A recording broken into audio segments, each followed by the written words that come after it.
I have always been fascinated by the large glass panels that separated airplanes from passenger terminals at airports. I couldn't imagine how they made such large pieces of glass or how they transported and installed them. Nothing moved outside today, nothing but snowflakes. They descended like little parachutes, swaying from side to side, large, heavy, wet flakes of white cold. They started falling about 2 hours ago. It was shortly before I was due to leave on a 3-day business trip. The last intercom message indicated that the delay would continue for at least another 2 hours. Snowplows were able to clear it, but it was too heavy for planes to take off. Castleberry Airport was not that big, but it was conveniently located for use as a hub for a variety of airlines. I called home several times to tell my wife Marcia that the flight was delayed, but no one answered. I decided that she had gone out to clear the path. She thought that it was better to clear light snow 3 or 4 times than to clear a thick layer once. I was usually the one doing the shoveling, so I was kind of glad she'd be able to enjoy it while I was gone. Marcia and I were happily married for 22 years. We had 2 sons in college, so when I had to travel, she was left alone. From time to time, she would go with us if it was an interesting place, but usually she preferred to stay at home. The best part of the trip was the homecoming sex when I got back. I always thought the breakup was worth it. After a while, watching the snow had a slightly hypnotic effect on me. It seemed like a good idea to stretch my legs, so I wandered into the VIP lounge. I recognized one fellow traveler sitting at a table with 3 other stranded souls. He noticed me as I walked in and waved. "Eddie, sit down and join the Broken Hearts Club." I remembered his name was Duncan, but I never met the others. "I assume you're all Hank Williams fans?" "Sorry, Eddie. You're wrong with this guess. Hello, I'm Archie." The largest guy at the table extended his hand in greeting. The rest of the group quickly followed suit. The truth is that we are all victims of cheating wives. When we realized this, we created a club. All this happened, of course, within the last hour. The explanation was accompanied by a chorus of groans and cynical laughter at the table. The youngest guy in the group, who identified himself as Bryce, called the waitress over and ordered more drinks. At that point, they were about 3 rounds ahead of me, so I was the only one who was completely sober. I was a bad drunk at best. As the newest member, I had to pay for the last order. "Sorry, guys. I'd love to sit and chat about your marital woes, but I can't join your club because I'm happily married." Cedric, the oldest member of the group, thought it was funny. After a sarcastic but friendly laugh, he looked around the table. I think our new member denies it. It turned out that a little good-natured banter was the beginning of joining an informal improv group. But I didn't mind. After about 10 minutes of casual chatter, Bryce looked at me. "So, Eddie, tell us, what is your loving wife doing as we speak, and what is your secret to making her happy?" "Well, since it's snowing anyway, I guess she's shoveling the driveway." "Why do you think she does this?" "Well, she doesn't answer either her home phone or her cell phone. She must be outside." "Did she usually expect you to call her now?" "No. I usually wait until I get comfortable." "Sometime tomorrow morning." A low groan echoed across the table after I said this. They all expressed disbelief at my statement. "What? What the hell are you trying to say?" Cedric decided to speak out. "Let me be clear. You leave home, on a trip out of town for a week, and your wife, for no apparent reason, is unavailable either on her home or cell phone. Does this happen often, usually?" "What do you mean?" "Think about it. How often does your wife find herself in a situation where you cannot contact her on any phone?" "Never. That's why I think she's shoveling the driveway." I was rewarded with another round of moans. I took out my cell phone and dialed our home number and Marcia's cell phone. None of them were answered. In the end, I had to contend with 4 smirks from 4 cynical drunks. To hell with it. I needed another drink. I was trying to figure out a way to get guys to leave me alone for a while. How did you tramps manage to become so bitter about all this? Many couples break up. It doesn't really matter these days. Well, we all broke up because our wives were having affairs. None of them were what you would call ordinary divorces. All of them were the result of infidelity on the part of the wife. "And how did you all find out about these intrigues?" Archie kind of volunteered to go first. "One day, I was just getting ready to go to work when I heard the end of a conversation my wife was having. All I heard were the words hot bath and wine. Over the past few weeks, my wife Joan had gotten into the habit of deleting phone calls from her cell phone as soon as she finished. I noticed she was doing this, but I didn't think anything about it until that moment. For some reason, everything seemed wrong. Given her recent behavior and excerpts from the phone call, I became curious. I waited until she left the room and then took her phone. She had 8 speed dial numbers. All of them belonged to family or friends except the last one. I couldn't understand why my wife would preload the number of a nail salon into her cell phone. I wrote down the number and went to work.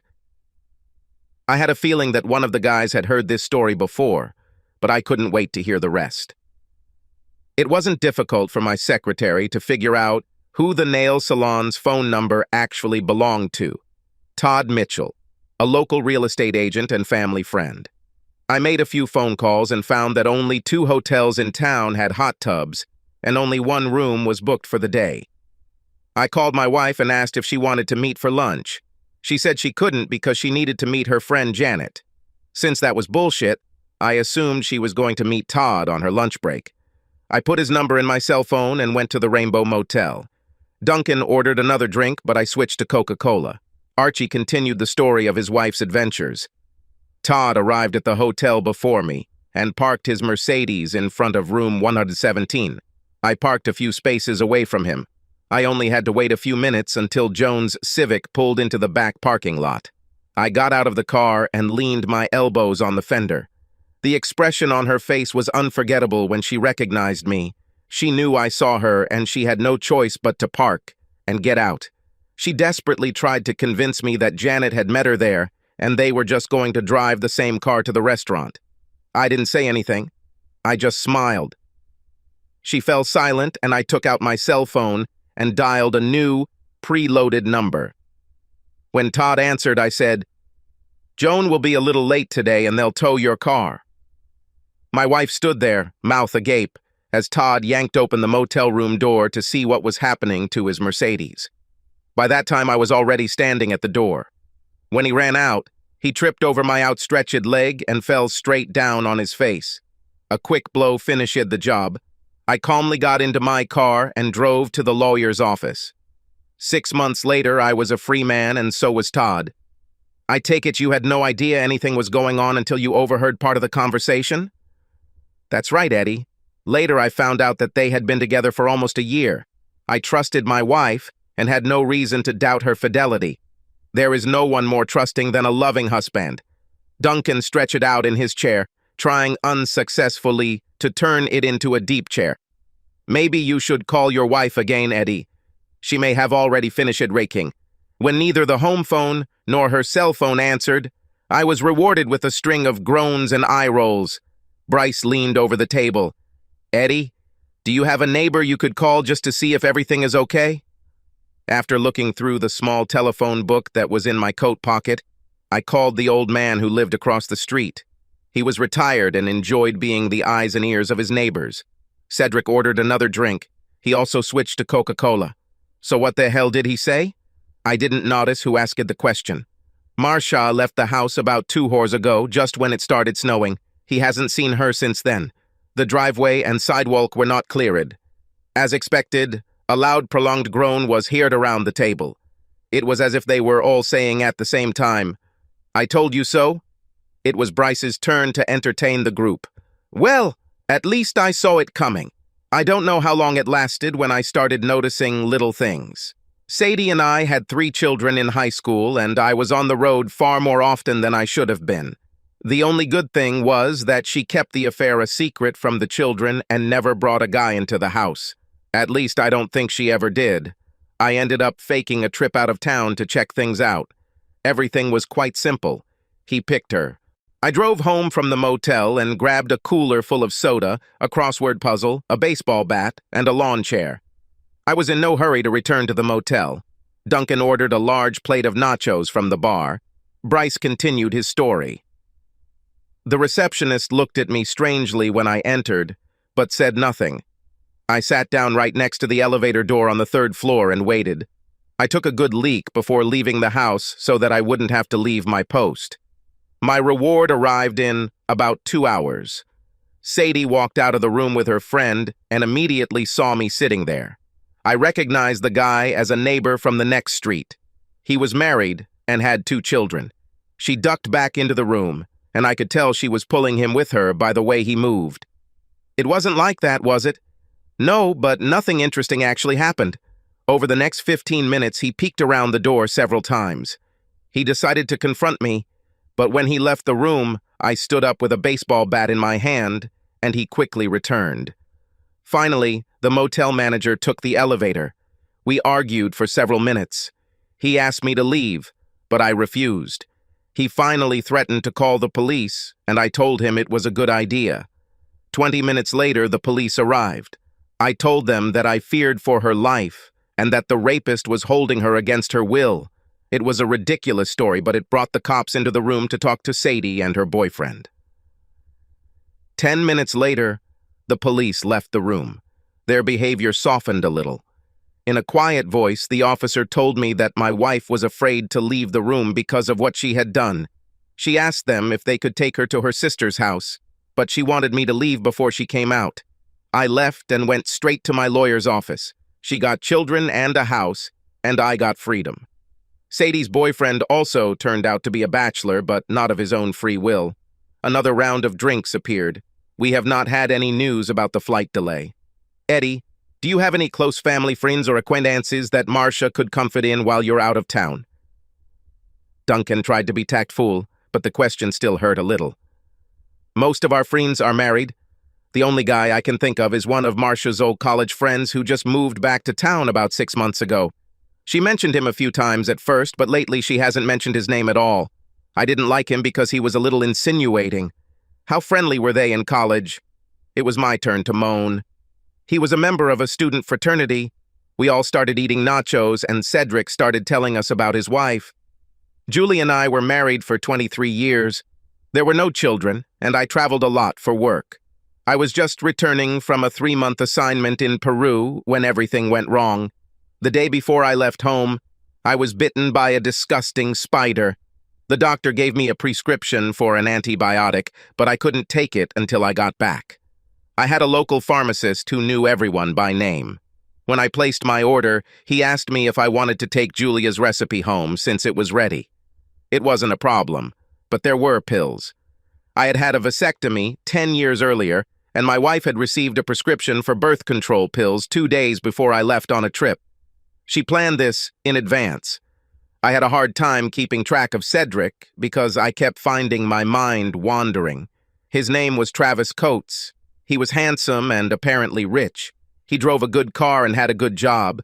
For some reason, I had his address and phone number in my notebook. I still felt like he was a jerk, but I could see where Marcia might find him attractive. The more I thought about it, the more uneasy I became. I tried to focus on what Cedric was saying. I didn't tell Julie anything about birth control pills. When I had the opportunity, I checked my cell phone bills for the last few months and checked the calls. 20 minutes after my plane took off, 3 months ago, she called Langford Landscaping. It was the guy who mowed our lawn. Terry Langford moved here from Kentucky with his wife and 3 children. He founded a lawn mowing company and gave it a fancy name. Over the past 3 months, Julie had called him almost 30 times. There were no other suspicious calls on the list. The next morning, I called Terry. He wasn't home, but his wife was more than willing to talk to me.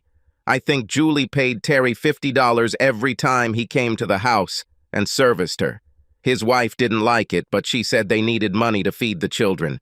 It wasn't her idea, but I still felt like I needed some satisfaction. I told his wife I would be back the next day.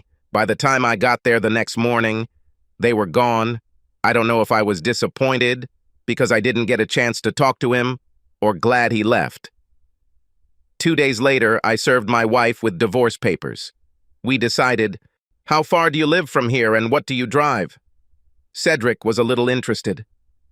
I have a 4-wheel drive Explorer and I live less than an hour away, even in this weather. 5 minutes later, we were ready to leave. Even Archie didn't mind. Bryce left his cell phone number with the ticket agent so we could be contacted. I parked the Ford in the Marriott terminal lot. Duncan entered Travis's address into the GPS and we were on our way. It could very well have been a waste of time, but it was a fun activity. Duncan, you still have a story to tell, and we are definitely a captivated audience. Why don't you start? All this happened about 3 years ago. My wife Kelly and I belonged to a civic club. On weekends, we would get together to dance, drink, and dine out. The guys used to play poker in the basement while the women did what they usually do. This particular evening started off badly when I noticed Clayton Mankey show up. Kelly and Clayton were close friends in high school 25 years ago. In fact, they had been a steady couple for at least 2 years. Clayton graduated from college and moved away, but I always had the feeling that Kelly was still thinking about him. They danced a few times and I could tell they were trying not to be too conspicuous. I noticed that while they were talking, Kelly kept glancing in my direction. I always positioned myself so that it seemed that I was not watching them. One day I saw her say something and then look at her watch. I thought it was interesting. Are we going to hear all this before we get to Eddie's, Duncan? Patience, my good friends. I chatted a bit and learned that Clayton was staying in the penthouse at the Madison Inn.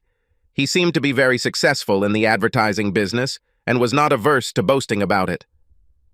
Trying not to be conspicuous, I also found out that he was driving a white Lexus. The time was approaching 9 o'clock when the poker game usually began. Kelly could always count on me to play until at least midnight. I casually mentioned to my wife that I would be heading downstairs soon and hoped she wouldn't mind. Of course, she didn't mind. A few minutes later, I noticed her looking across the room at Clayton. She raised her hand and showed 5 fingers, then 4. He smiled and nodded. It wasn't hard to walk out the back door, grab your car, and drive to Madison. I parked in an inconspicuous place and went inside. The parking lot was easy to observe, and 10 minutes later, a white Lexus pulled up. While Clayton walked my wife into the lobby, I took the elevator to the 3rd floor. I waited patiently until he began to walk back down to the lobby. The look on my wife's face when the door opened was priceless. I looked at Clayton and said, "I'll go home early." When you're done with her, give her a ride home. Coming out of the elevator, I could no longer contain my anger. A quick right hand broke Clayton's nose. He landed flat on the floor. 10 minutes later, I was home, and 10 minutes later, the taxi dropped Kelly off. She came in, looked at me, and ran into the bedroom. Later that night, I drove myself to the emergency room where my broken arm was set. I never thought that punching a guy in the face could hurt his hand so badly. 4 months after that, I got divorced. Wow, he finished on time. Great story, Duncan. So how close are we to the meeting point? Bryce seemed to be starting to worry. Turn left in 1.5 kilometers, Eddie. The closer we got, the more interested the group became. It was still snowing, but a little slower. None of the streets have been cleared yet. It was actually beautiful, but I wasn't in the mood to appreciate it. Guys, do you see that blue focus on the left? Yes. This is all? I parked a few meters from the focus and got out. With a quick movement of my hand, I cleared the snow from the driver's door and opened it. She left her purse on the passenger seat of the car. Her cell phone was inside, and there were 3 missed calls on it, all from me. By that time, all the guys had gotten out of the SUV. What are you going to do, Eddie? Do you want to come inside? 5 of us could really scare this guy. That's a good idea, Archie, but I think I'll keep a low profile. Can one of you guys drive the SUV back to the lot? Duncan intervened. No problem. We can just follow the GPS back if we get lost. Around this time, Bryce's cell phone rang. The flight was supposed to be ready in an hour. We had just enough time to get back. Cedric and Archie cleared all the snow from the van, and we were on our way to the airport in no time. I parked the Focus next to the Explorer in the free lot. I'll only be gone for 5 days. By then, Marcia would have realized what had happened. If she had reported the van to the police, they would have had no problem finding it. I'm sure she would have tried her best to come up with some kind of explanation, but it would have been in vain. I'll contact my lawyer tomorrow. In 6 months, I will become a member of the deceived Hearts Club.